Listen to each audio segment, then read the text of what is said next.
Deus é fiel. Deus promete e cumpre. Nosso Pai eterno é bondoso e compassivo. Mas, muitas vezes, os filhos de Deus são falhos, rebeldes, desobedientes. Deus salvou o povo dele do Egito. Ele conduziu esse povo à terra prometida. Mas o livro de Juízes nos fala de um povo que fez o que o Senhor reprova e o abandonou. Infelizmente, na época do sacerdote Eli, as coisas não melhoraram muito. Os filhos de Eli eram ímpios. Eles não se importavam com o Senhor e nem cumpriam seus deveres de sacerdotes para com o povo. Essa história está em 1 Samuel capítulo 2. E agora, se você quiser acompanhar na sua Bíblia, eu vou ler uma passagem do primeiro livro de Samuel, capítulo 4, do 1 ao 11. 1 Samuel 4, a partir do versículo 1.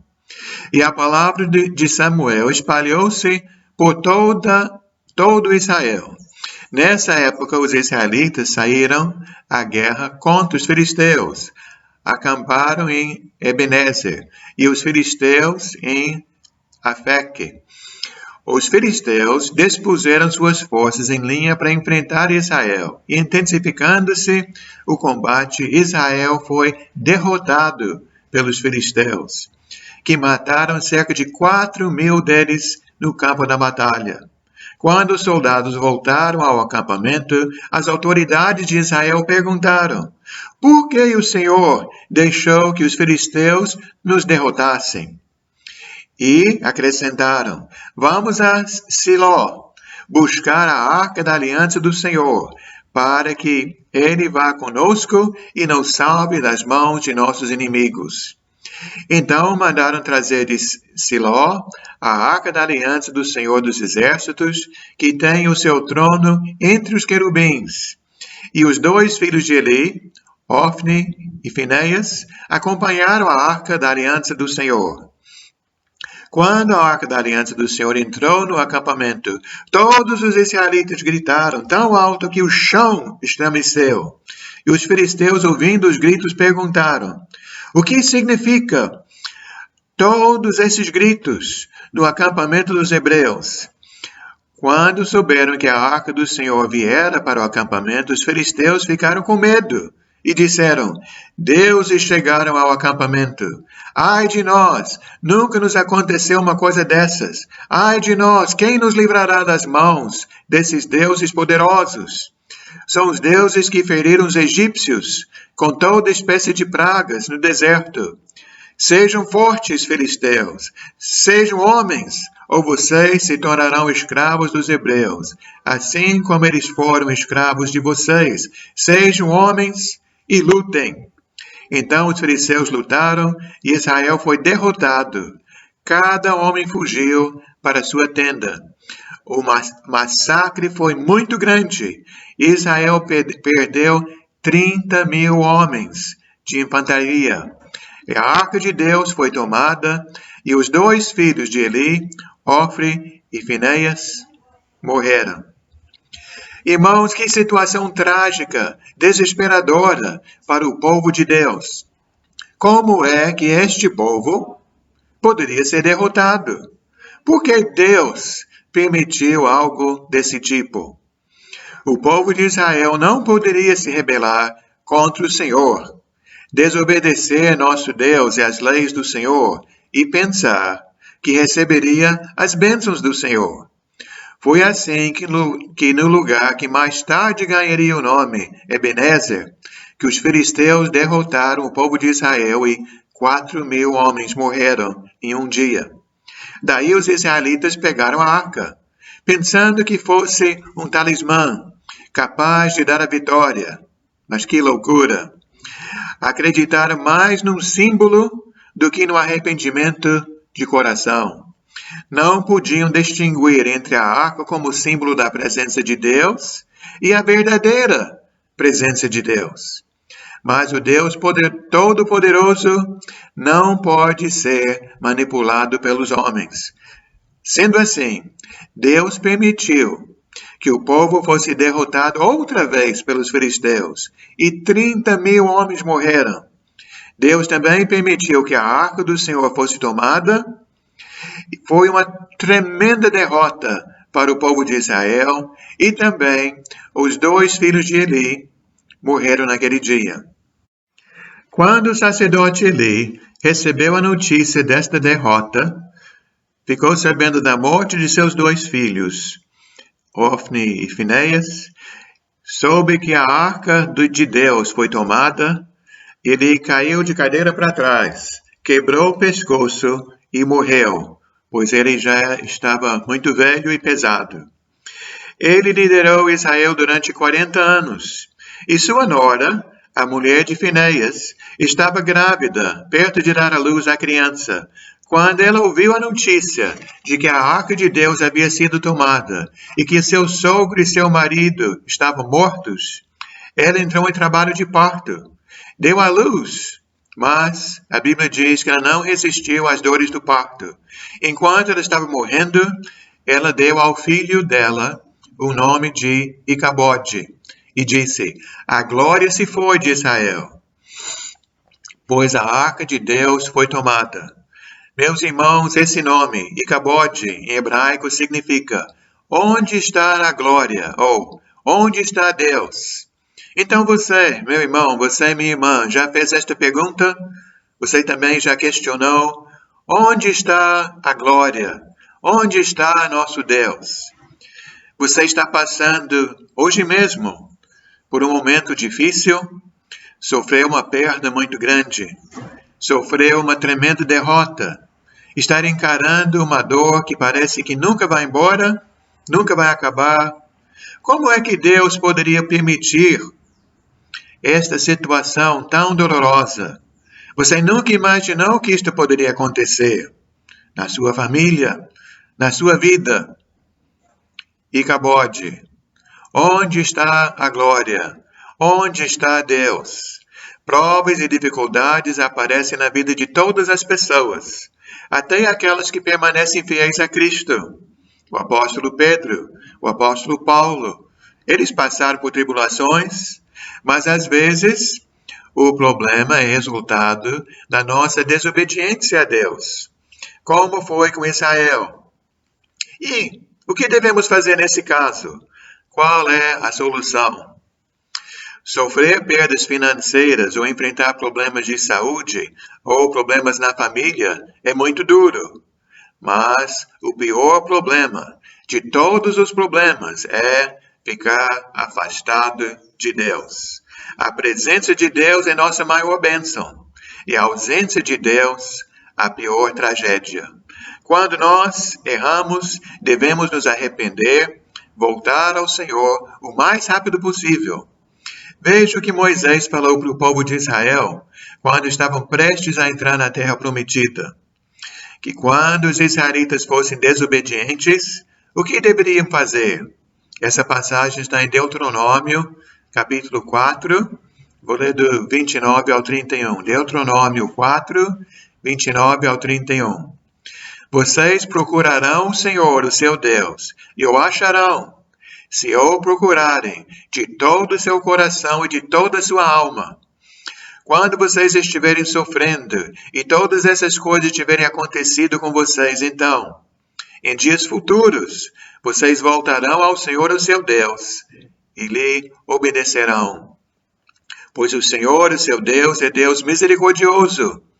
Ele não os abandonará, nem os destruirá, nem os esquecerá. Não vai esquecer da aliança que com juramento fez com seus antepassados. Agora voltando para 1 Samuel. Lá no capítulo 5, os filisteus levam a arca do Senhor e descobrem que com Deus não se brinca. Pois eles colocam a arca dentro do templo de Dagão, o deus deles, ao lado da estátua do deus Dagão.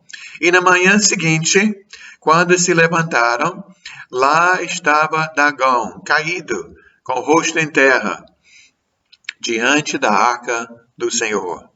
Sua cabeça e suas mãos tinham sido quebradas, só o corpo da estátua ficou no lugar. Os filisteus, então, decidem enviar a arca a outra cidade, mas lá muitas pessoas ficam afligidas com tumores. E, então, em 1 Samuel capítulo 6, os filisteus resolveram devolver a arca do Senhor ao povo de Israel. E agora eu gostaria de fazer uma leitura em 1 Samuel capítulo 7. Se quiser acompanhar, vou ler 1 Samuel 7, do 2 ao 13, pois a Bíblia nos relata o seguinte. A arca permaneceu em Kiriat Jearim muito tempo. Foram 20 anos. E todo o povo de Israel buscava o Senhor com súplicas.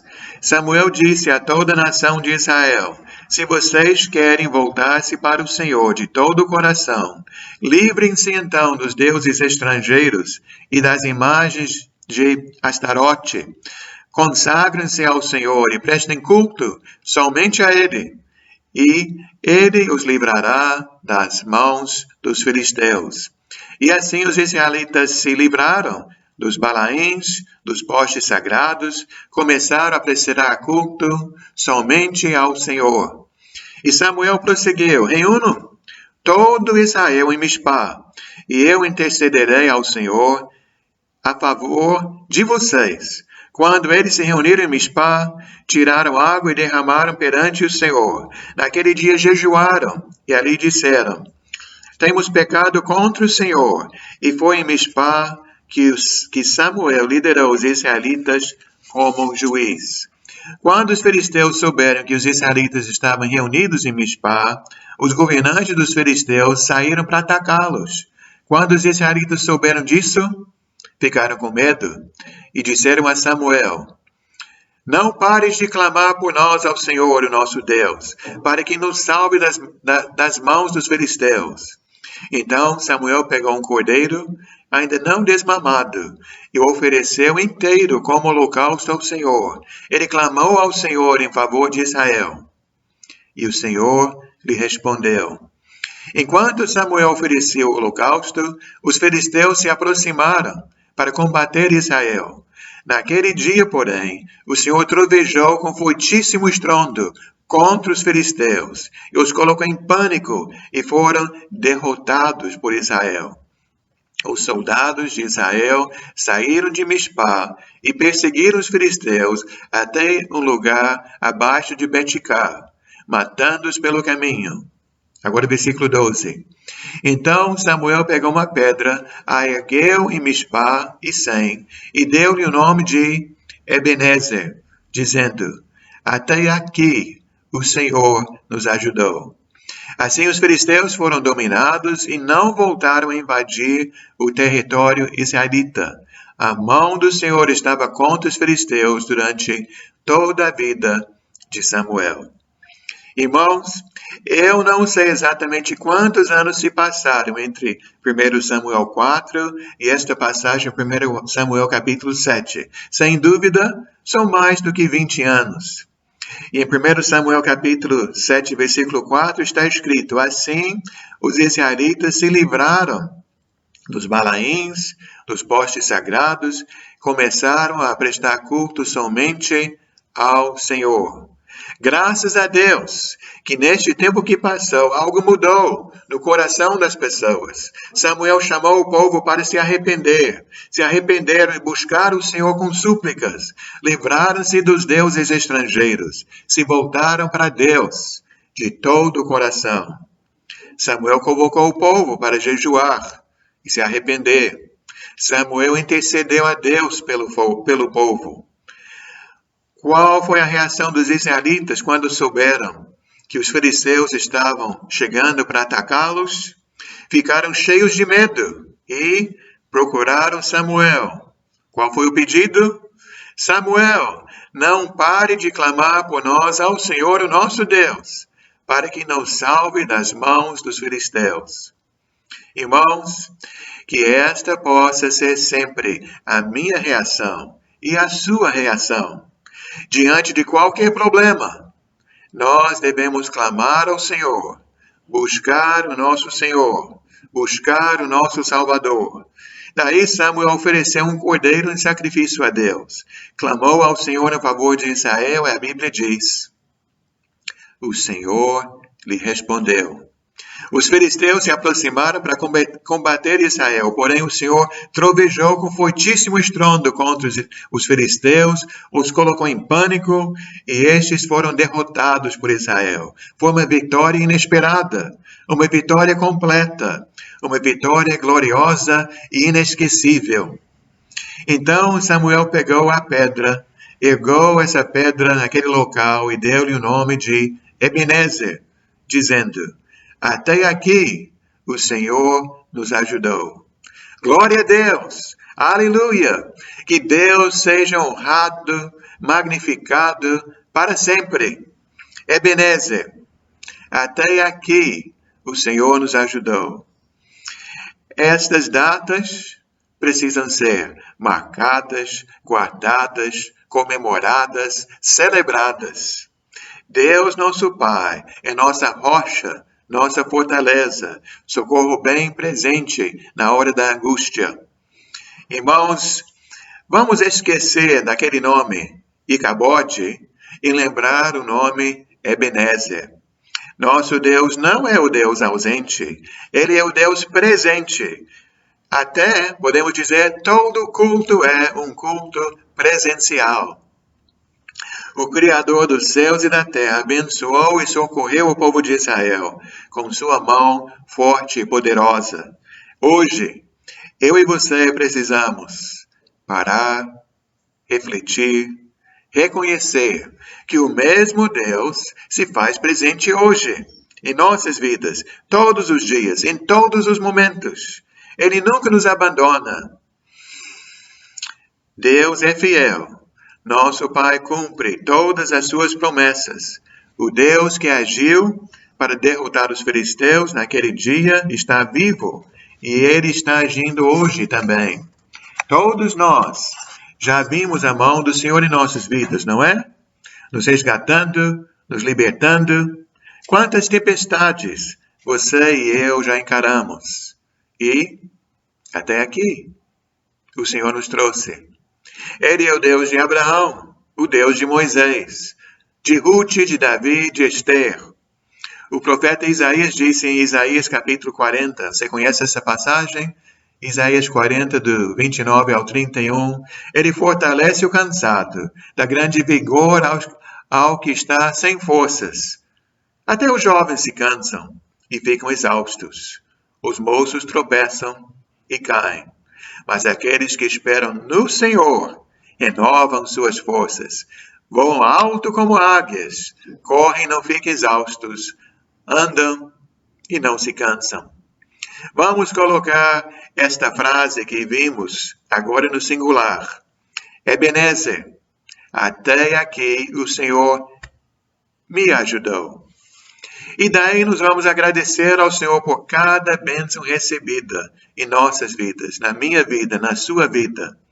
Onde foi que Samuel ergueu aquela pedra? No lugar que Samuel chamou de Ebenezer. Lembra que nós já vimos naquela passagem, 1 Samuel capítulo 4, versículo 1?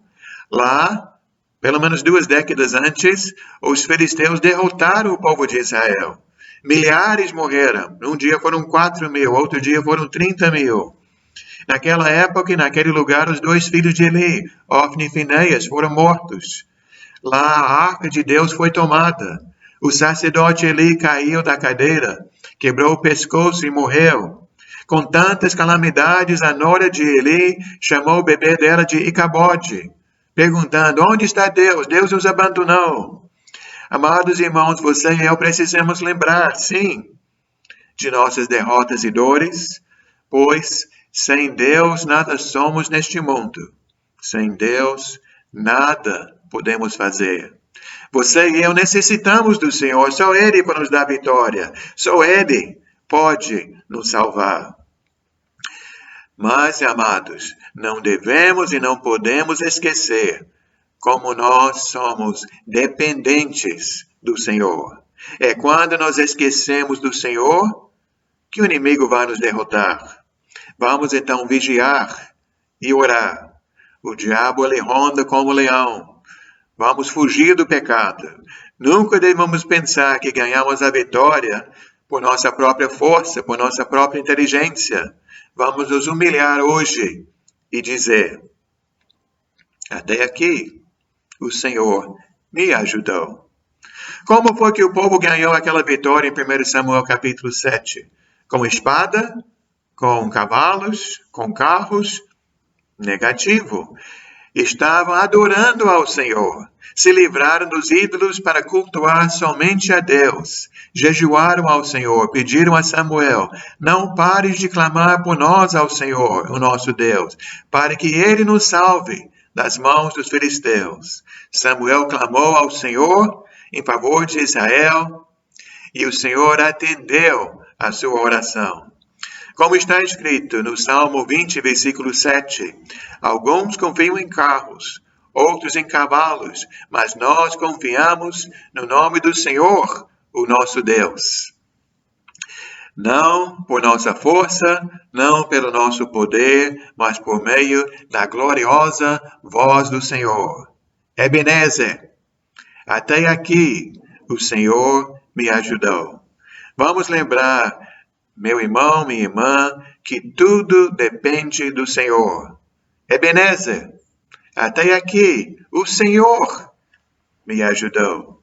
Se nós estamos aqui hoje, vivendo, respirando, perdoados, com a esperança da salvação eterna, é porque até aqui o Senhor nos trouxe. Olhe para a sua vida. 1, 5, 10, 20 anos atrás. O que você já passou? Na pobreza, na fartura, na alegria, na angústia, nas provações e nas tentações, tudo que passamos até aqui. Meu Senhor me guiou, meu Senhor me conduziu. E a vida continua. No dia de hoje, amanhã, nesse mês de julho, você e eu vamos enfrentar outros desafios, mais tempestades, outras alegrias, mais orações e respostas a estas orações, lutas, injúrias, desfeitos, incentivos, dias de chuva e dia de sol. E o mesmo Senhor, quem nos ajudou no início da caminhada, há de nos acompanhar até o fim. Ebenezer, até ali o Senhor nos ajudará.